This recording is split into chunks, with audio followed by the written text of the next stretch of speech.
transplantation. Advanced hair transplantation with natural hairline at Lana Clinic beside Kroma Jagityal Road, Karimnagar. Phone 9390830629.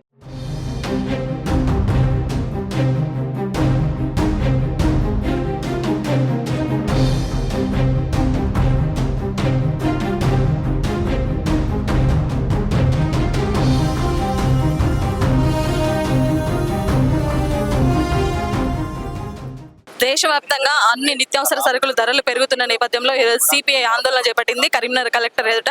Sir చెప్పండి, ఈ రోజుకి మోదీ ప్రధానిగా చేరి 4399 రోజులు అవుతుంది అంటున్నారు. మరి ఇంత సక్సెస్ఫుల్ గా దూసుకెళ్ళిపోతుంది, మీరెందుకు ఇలా ధర్నాలు చేయాల్సి వస్తుంది? ఇప్పుడు ఆయన 4300 12 సంవత్సరాలని మరి మన భారత వికాస్ మన్ కీ బాత్ ఇట్లాంటి మాటలు చెప్తా ఉన్నారు. అంతా ఏంటంటే మోసం మాటలు, అబద్ధాల మాటలే, పూర్తిగా ప్రజా వ్యతిరేక విధానాలు. నిజంగా చెప్పాలంటే ఈ దేశానికి మొట్టమొదట నరేంద్ర మోడీ అధికారులకు వచ్చినాడు 55,60,000 కోట్ల అప్పున్నది. ఇప్పుడు ఈయన అధికారులకు వచ్చిన తర్వాత 214 కోట్ల అంటే 214 లక్షల కోట్లు అంత పెరిగిపోయి, అంటే ఎంత భారం మోపినట్టు 160 లక్షల కోట్లు దాదాపుగా పెరిగిపోయి, అంటే ఈ రకంగా అప్పు పెరిగింది. తర్వాత ఇక్కడ ప్రజలపైన భారం ఏమున్నది, మళ్ళీ అటు మరి ప్రజలపైన ఎట్లుంది, పెట్రోల్ డీజిల్ మీద 5 రాష్ట్రాలు ఎన్నికల వరకు పెంచలే.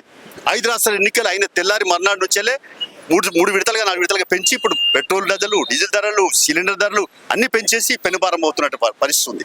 అందుకనే ఇప్పుడు మన ఆయిల్ ధరలు లేదా కందిపప్పు ధరలు, ఇవన్నీ ధరలు కూడా ఇంకా కారణంగా ఇవన్నీ పెరుగుతున్నాయని పెరిగిపోతాయి. యుద్ధం కారణం కాదు, యుద్ధం అనేది ఆ కారణం లేనేలేదు ఇక్కడ. ఆ యుద్ధం కారణం అంటే మరి యుద్ధం వద్దని చెప్పాలి కదా. ట్రంప్కి ఎందుకు భయపడుతున్నాడు? అమెరికాలో ఆయన ట్రంప్ అమెరికా దేశ అధ్యక్షుడు, ఈయన ఎందుకు భయపడాలా? భారతదేశానికి అలీన విదేశాంగ విధానం ఉన్నది, జవహర్లాల్ నెహ్రూ అప్పటి నుంచి ఉన్నది. మనం ఏదైనా యుద్ధం ప్రపంచ శాంతి కావాలి, మానవాళి కళ్యాణం కావాలని కోరుకునేది భారతదేశం. అలాంటి ఈ దేశానికి ప్రధానమంత్రి ఉన్నటువంటి ఆయనే యుద్ధాన్ని ఆపే దానికి బదులుగా ట్రంప్కి ఎందుకు భయపడుతున్నాడు? అలా యుద్ధం జరుగుతున్నది. యుద్ధం అక్కడ మనకి ఏదైనా ఇక్కడ నిల్వలు ఉన్నాయి, అన్నీ ఉన్నాయి.